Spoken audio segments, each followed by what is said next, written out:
हे जगज्जननी जगदम्बा, हे पार्वती, जब शिव और शक्ति, देवी और शंकर, भगवान शिव और जगदम्बा का या आदिक 33 कोटि देवताओं का जहां पर विशाल यज्ञ का आयोजन होगा, बड़े बड़े अनुष्ठान, बड़े बड़े यज्ञ जहां होंगे, उस यज्ञ में तुम्हारे और मेरे स्मरण से ये बीला जो फल है इसकी आहुतियां प्रदान करी जाए।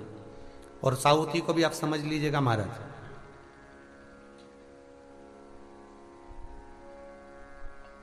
एक वो भी आप समझ लें कि जैसे अष्टमी तिथि या नौमी तिथि किसी भी महीने की,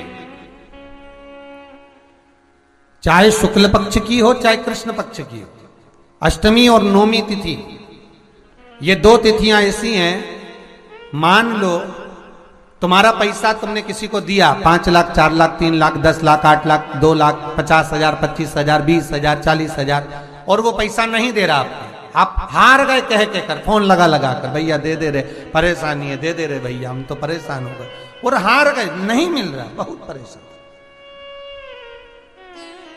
तो महाराज किसी भी अष्टमी या नौमी तिथि के दिन आप मां जगज्जननी जगदम्बा का शिव के साथ में, शिव शक्ति का स्मरण कर कर देवी के नाम की 9 आहुतियां, सूखे बीले की, मतलब बीला जो सूख चुका है, फल जो सूख चुका है, उसकी 9 आहुतियां अग्नि में शंकर और सती के नाम से, शंकर और शिव के नाम से समर्पित करें, और आखिरी आहुति जो समर्पित करें उसमें थोड़ा सा भाग तिल का, और तिल भी काली नहीं चढ़ती उसमें, श्वेत तिल का भाग उसके साथ लगाकर समर्पित करें, और जिससे धन लेना है उसका नाम लेकर वो समर्पित करें महाराज, उसको सुध आएगी, और वो पैसा किसी भी हाल में आपके हाथ में थमाकर जाएगा ही, ये पक्का है।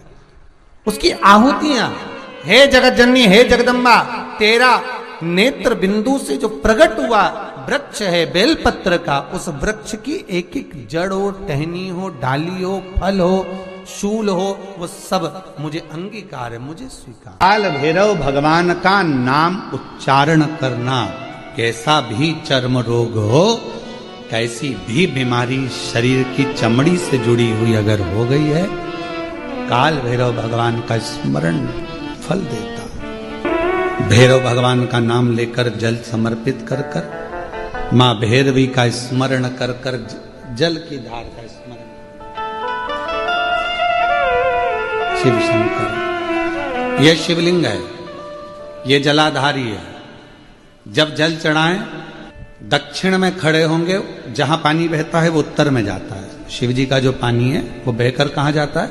उत्तर में। तो जहां से पानी बहता है उसके ठीक विपरीत में खड़े होकर, बैठकर आप शिव जी को यहां जल चढ़ाएं।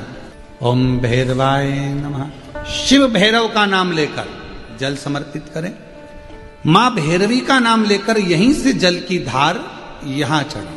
जो जलाधारी है गोल चौकोर, जो भी जलाधारी आपके पास के मंदिर में, वहां भैरवी का, मां भैरवी का नाम लेकर, पहले बाबा का भैरव शिव का नाम लेकर यहां, और मां भैरवी का नाम लेकर यहां जल समर्पित करें। जो जल चढ़ता है उसी जल का प्रोक्षण अपने शरीर पर करें, या थोड़ा सा झेल कर लाकर उसको पूरे जहां जहां तकलीफ है पूरे शरीर में लगाना प्रारंभ करें। डॉक्टर की दवाई भी खाते रहें, इलाज भी कराते रहें, और साथ में ये बाबा भैरव का नाम भी लेते रहें, आराम लगेगा, होगा। शिव तत्व की प्राप्ति का सुख है।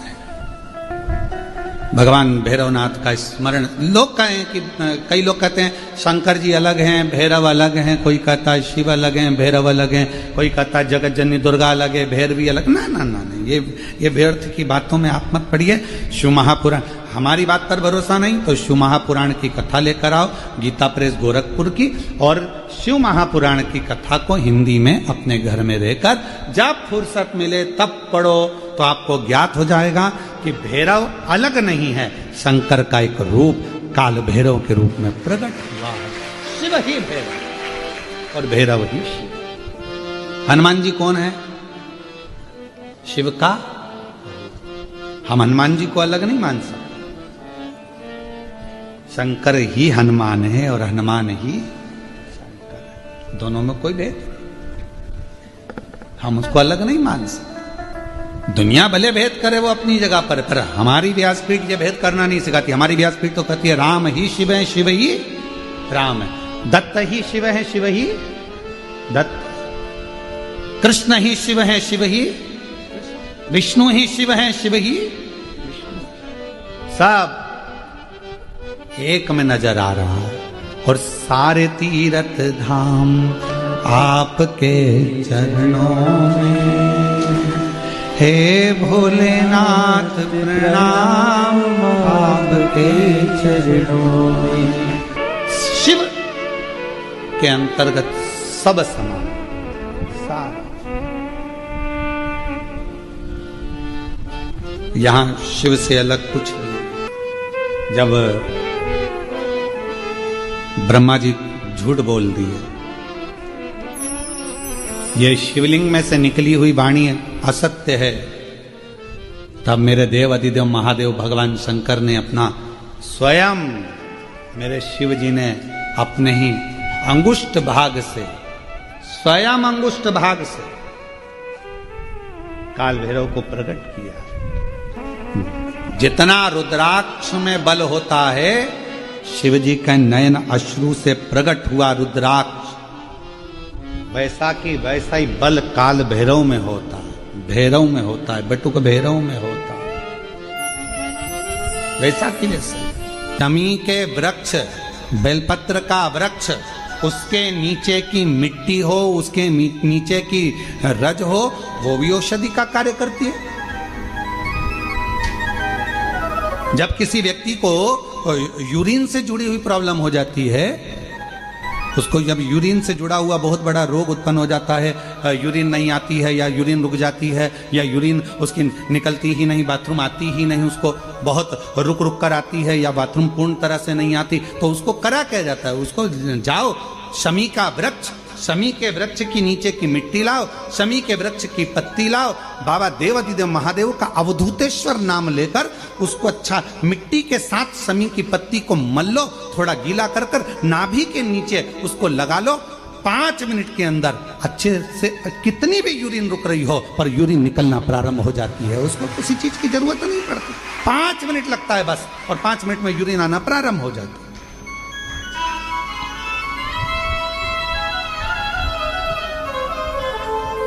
उस शमी का वृक्ष, वो शमी का पौधा, वो शमी का वृक्ष कोई साधारण नहीं होता। कहने वाले कह दिए शमी का पौधा यहां मत लगाना, शमी का पौधा वहां मत लगाना, शमी का पौधा, बेलपत्री का पौधा यहां मत लगाना, बेलपत्री का पौधा वहां मत लगाना, बेलपत्र को यहां मत लगाना। अरे भाई, शमी का पौधा अगर तुम्हारे घर के अंदर है, शमी का छोटा सा पौधा यदि तुम्हारे घर के आंगन में है, शमी का छोटा सा पौधा या बेलपत्र का छोटा सा पौधा तुम्हारे यहाँ है, तुम्हारा घर का वास्तु दोष कितना भी बेकार हो, शमी का पौधा और बेलपत्र का पौधा सारे वास्तु को अच्छा कर देता है। एक शमी का पौधा, एक बेलपत्र का पौधा हमें सुख प्रदान कर देता है। एक पौधा।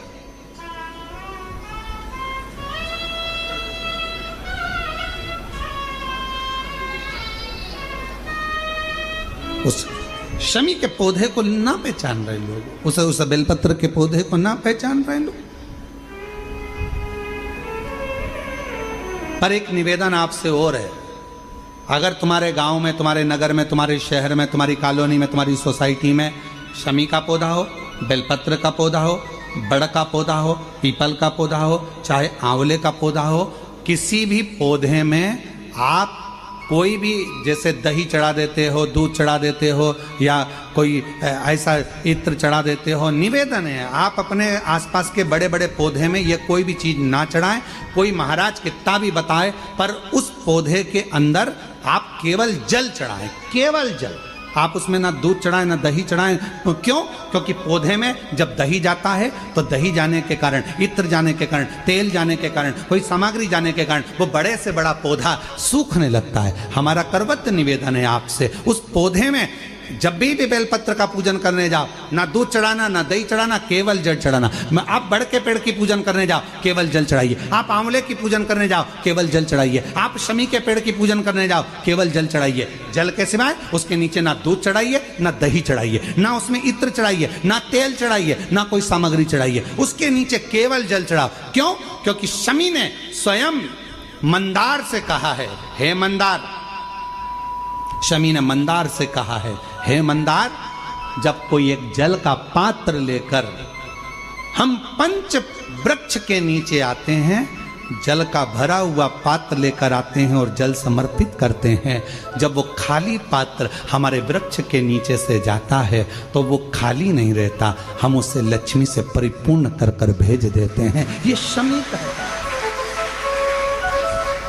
अब ना जाने तुमको कौन कह देता है कि उसमें दूध चढ़ा दो, उसमें तुम्हें दही चढ़ा दो, उसमें ये चढ़ा दो, उसमें इत्र चढ़ा दो। किसी का कहना मत मानो, आप शिव महापुराण का कहना मानो। एक लोटा जल शमी के वृक्ष के नीचे चढ़ाओ, बेलपत्र के वृक्ष के नीचे चढ़ाओ, चाहे आप बड़े वृक्ष के नीचे चढ़ाओ, चाहे आप आंवले के वृक्ष के नीचे चढ़ाओ, चाहे पीपल के नीचे चढ़ाओ, पर जल चढ़ाओ। इसके सिवा कोई सामग्री।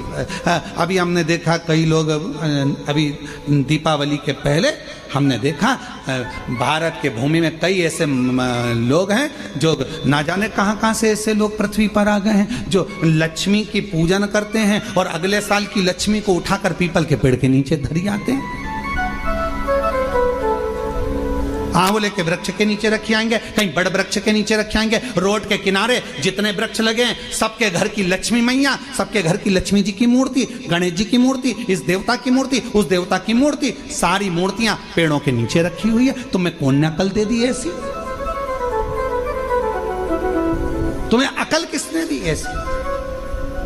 कौन ने विवेक दे दिया कि घर की पुरानी मूर्ति को पेड़ के नीचे ले जाकर रख दो? तुम्हारे घर की पुरानी मूर्ति है, घर में एक बाल्टी लो, घर में एक टब लो, उस बाल्टी में पानी भरो, तुम्हारे घर की पुरानी मूर्ति उस पानी के अंदर डाल के रखो। जितने दिन में गल जाए, 15 दिन, 20 दिन, 25 दिन, जब गल जाए तब उस मूर्ति की मिट्टी को किसी पेड़ के नीचे ले जाकर डालो, पर अपने देवी देवता को किसी वृक्ष के नीचे ले जाकर मत रखो, उनका अपमान मत करो, उनको अपमान मत करो। ना जाने कौन ऐसा विवेक दे देता है तुमको, ना जाने कौन ऐसी बुद्धि दे देता है कि भगवान की अगले साल की मूर्ति को गणेश जी की उठाओ, पेड़ के नीचे रखिया, लक्ष्मी जी की मूर्ति उठाओ, पेड़ के नीचे रखिया, देवता की मूर्ति उठाओ, पेड़ के नीचे रखिया। नहीं, उस मूर्ति को अपने घर की पानी की बाल्टी में, पानी में उसको गलाओ, मिट्टी इकट्ठी हो जाए, तब पेड़ में डाल लिया, पेड़ में डाल। करोगे? अरे बोलो तो जम के कि यहां से सुनी और यहां से निकाल दी, बची कुची थी, कथा में से गए तो झटकार दी। घर के लोगों ने पूछा कथा में गई थी सीहोर कुबरेश्वर धाम, क्या लेके आई? महाराज ने सुनाया तो बहुत कुछ था, पर समझ में नहीं आया करना क्या। समझो, हमारे देवता का अपमान हम क्यों करें? हमारे देवी देवता को लोग देखकर हंसते हैं। जब ड्राइवर गाड़ी चलाते हैं और पेड़ के किनारे पर जो मूर्तियां रखी रहती है, उनको तो मालूम ही नहीं है कि पेड़ के किनारे मूर्ति रखी है। उनने तो गाड़ी चलाते मुंह में गुटखा भरा हुआ है, तंबाकू भरा हुआ है, पिचकारी मार दी, वो तुम्हारे देवता पर गई। तुम्हारे को बददुआ नहीं लगेगी? तुमको अपशब्द नहीं लगेगा? जरा विचार करिए। इसलिए पेड़ों के नीचे मूर्ति रखना बंद करिए, उस मूर्ति को घर में ही बाल्टी में गलाओ, मिट्टी तैयार करके वो पेड़ के नीचे चढ़ाओ, स्वीकार हो। हमारी बात का लोगों को बुरा जरूर लगेगा, लग जाए तो फिर भी, वैसे भी हमारी बात का बहुत बुरा लगता है, तो इस बात का भी अगर बुरा लगे तो मैं हाथ जोड़कर निवेदन करता हूं, क्षमा करिएगा।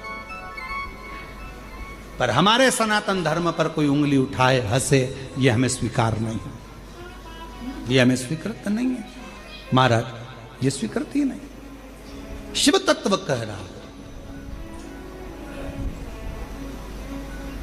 भगवान स्वीकार करें। शमी के वृक्ष के नीचे की मिट्टी और शमी की पत्ती, अवधूतेश्वर महादेव का नाम लेकर यदि यूरिन से जुड़ा हुआ कोई भी प्रॉब्लम होता है तो नाभि के नीचे गीली कर कर उस मिट्टी को लगाया जाए। 5 मिनट, 7 मिनट, 5-7 मिनट तो बहुत हो गए, 5 मिनट में आपको उसका फर्क दिख जाएगा। पाचन, युदिनाना प्रारंभ। शमी के पत्र में वो बल होता है, शमी के पत्र।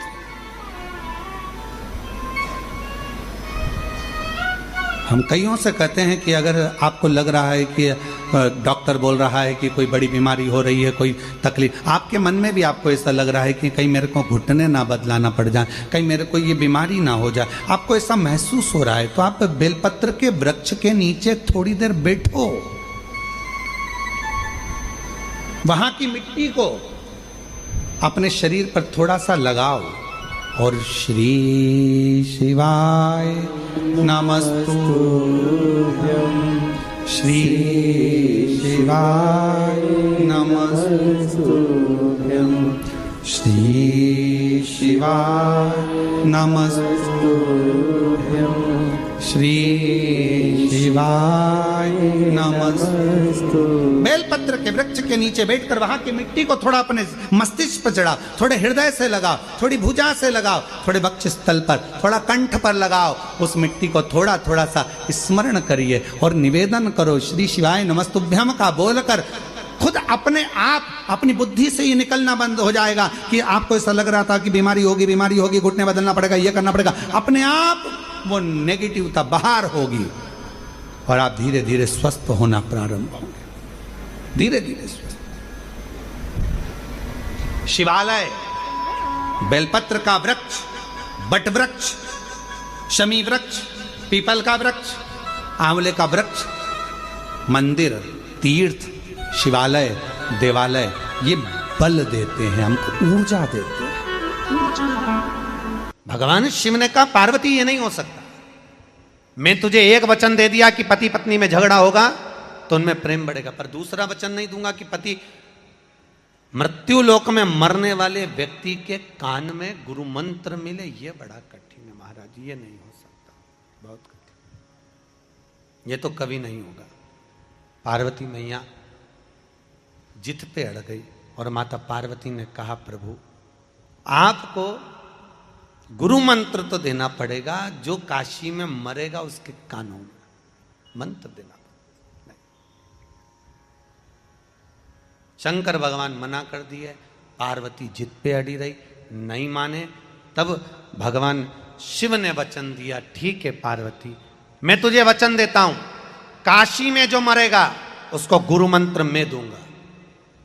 पार्वती भी चतुर थी, पार्वती ने मन में सोचा कि आप गुरु मंत्र दोगे वो ठीक है, पर मुझे कैसे मालूम पड़ेगा कि आपने गुरु मंत्र दिया, मुझे भी तो मालूम पड़ना चाहिए कि आपने गुरु मंत्र दिया है, मुझे कैसे मालूम पड़ेगा। भगवान भोलेनाथ हंसकर बोले अब तू बता कि तू क्या चाहती है। पार्वती जी बोली महाराज एक बात सुनो, आप गुरु मंत्र तो देना मना नहीं है, पर मरने वाले व्यक्ति के सीधे कान में गुरु मंत्र देना और मंत्र को देकर कान को मोड़ देना, जब कान को मोड़ दोगे तब मुझे मालूम पड़ जाएगा कि आपने गुरु मंत्र दे दिया। महाराज तब मुझे लगेगा कि आपने गुरु मंत्र प्रदान कर दिया, आपने गुरु मंत्र दे दिया, आप गुरु मंत्र दे दिए। शंकर भगवान कहे पार्वती ठीक है, हिंदू धर्म की आज की भी रीति है, काशी में मरने वाले का सीधा कान अपने आप टेढ़ा हो जाता है, आज भी नियम, आज भी। अगर किसी के काशी में अगर प्राण छूटे हैं तो उसका सीधा कान अपने आप टेढ़ा हो जाएगा, अपने काशी में मर, अभी मुक्त नगरी है काशी, मोक्ष नगरी है काशी। भारत की भूमि के सबसे ज्यादा मुर्दे अगर कहीं जलते हैं तो वो काशी में जलते हैं। पूरी भारत की भूमि के सबसे ज्यादा अगर मुर्दे जलेंगे तो वो काशी में जलेंगे, अभी मुक्त नगरी। पहले हमको भी विश्वास नहीं हुआ था क्या काशी में मरने वाले का सीधा कान टेढ़ा हो जाता है, पर जब काशी में माहेश्वरी भवन में बिदर कर्नाटक की महिला मंडल, वाशवी महिला मंडल ने कथा करवाई। थोड़ा रिटर्न बढ़ाइए भैया, रिटर्न बढ़ाइए। वाशवी महिला मंडल ने जब कथा कराई तब हम वहाँ पहुँचे तो मणिकर्णिका के घाट पर हमने जाकर बहुत सारे मुर्दों को देखा। तो हमने उनसे कहा भैया हमको यहाँ पर इनका मुख देखना है। मुख देखना है? हाँ। तो आपके कोई रिश्तेदार है क्या? अब हमने सोचा व्यक्ति मर तो गया है तो रिश्तेदारी है, ऊपर जाके तो सब एक संबंधी। हमने कहा हाँ भैया हमारे रिश्तेदार, रिश्तेदार है हाँ, चले। और एक का मुंह देखा तो उसके तो कान सीधे थे, दूसरे का मुख देखा उसका भी कान सीधा था। हमने सोचा इसमें शिव महापुराण में लिखा है कि काशी में मरने वाले का सीधा कान टेढ़ा हो जाता है, तो यहां तो कान सीधे। और आगे गए, तीसरे नंबर के मुर्दे का जब देखा तो उसका कान टेढ़ा था। तो हमने सोचा हो सकता जन्म से टेढ़ा हो।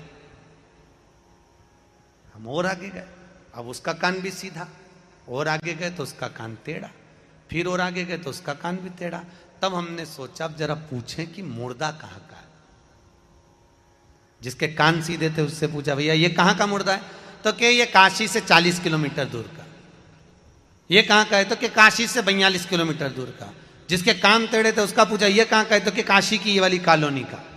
जिसके कान टेढ़े थे उसका पूछा ये, तो कि काशी के पास का, ये काशी से। तब समझ में आया कि काशी के बाहर अगर किसी के प्राण छूटते हैं तो उसके कान सीधे ही थे, और जो काशी में मरा था उसका एक कान टेढ़ा ही था। अर्थात भगवान शंकर ने गुरु मंत्र देकर उसके कान को टेढ़ा कर दिया था। अब बताओ दुनिया में ऐसा कौन सा देवता होगा जो पृथ्वी पर मरने वाले व्यक्ति को भी गुरु मंत्र देकर भेज देता होगा? कौन?